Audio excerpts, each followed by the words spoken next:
Getting set up early, I have two goals. One goal is to stick with the lead pack or the front pack for around 2/3 of the race, because I don't think I'm going to be able to stick with them for the whole race yet. And then the other one is aim for 3 watts per kilogram, but I reckon it's going to be closer to 2.9 just because that's where I seem to be at the moment. But aim for 3, that's what I'd like to hit. So yeah, that's the plan, and I'll see you when I'm finished. That was a race of gear changes and distance. I'm done. There were some really good positives that came from this race. Lots of learning lessons throughout the race, but overall, even though towards the end of the race, when I finished the race, I felt really bad, it was actually, looking at the stats, a really good result for me. Looking at the Zwift race, so this is stage 3 of the flat is fast. The reason I'm doing the flat is fast is because I'm just trying to get flat track so I don't have to worry about incline, decline, all that sort of stuff and elevations. But the elevation of this one kind of caught me out, and the distance also caught me out. You can see this is 25 kilometers, and this is the longest race I have ever done, which I didn't know going in. I knew it was going to be around 20k, but I didn't realize it was 25 until about 10 minutes before the race. So I thought, oh, okay, let's try and pace myself, and I did what I wanted to do, but it still didn't feel good when I finished it. So looking at the numbers here, you can see there's numbers going all over the place. There were spikes because what I tried to do, as I mentioned in the earlier clip, is stick with the pack for 3/4 of the race. Now I was thinking, oh, that's going to be about 15 kilometers. Well, because it's 25 kilometers, obviously, if you halve that, it's 12-ish, then add on 6. So about 18k is what I aimed for, even though there's 0.3s and stuff. So I aimed for about 18k to stick with the front pack. And there were 2 laps of this track.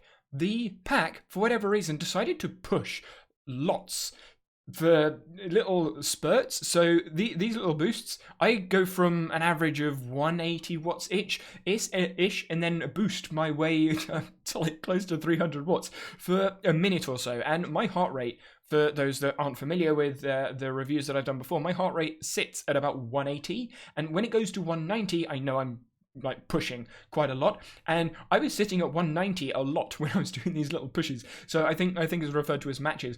My matches were going very quickly. You can see the incline there. It sort of just the hills, even though they pushed on the hills, it wasn't that hard, but they carried on pushing after the hill. And that's where I kept getting caught. You can see it's there. And where the gears really started to irritate me, I'm on a bike, an old mountain bike, and the gears don't work very well. They skip. So I try not to change gears, which is why I'm doing the flat races, to avoid gear changing. But there was a 7% incline, a 5% incline, and a couple of 3% on this track, on this race. And because it's 2 laps, I had to do it twice. So every time I went down a gear, it was like jumping up and down gears for a minute, maybe a minute and a half to 2 minutes afterwards. So I was jolting my feet. My foot fell off the pedal at one point towards the end. I was gonna lose the group anyway. But yeah, so the pedaling experience with my gears and the elevation wasn't fun. But I managed to keep up with the pack till about 19 kilometers, which was more than I wanted.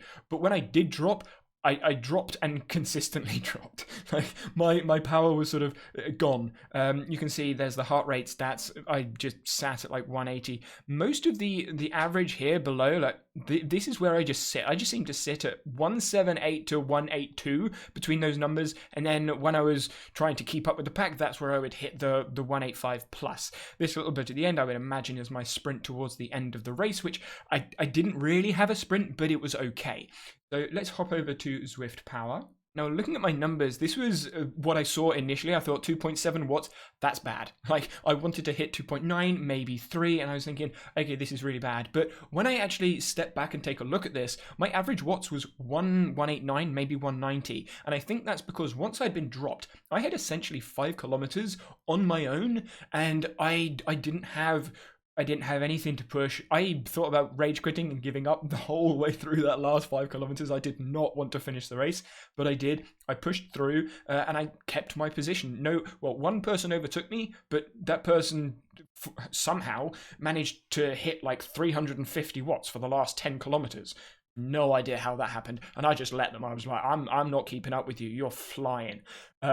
So I don't know whether they are in Zwift Power, like these stats, but it was questionable how they managed to do that for the last kilometers. I think they managed to come like second or third in the race when I saw the race finish, so we can have a look at Zwift Power to see if they were still in here.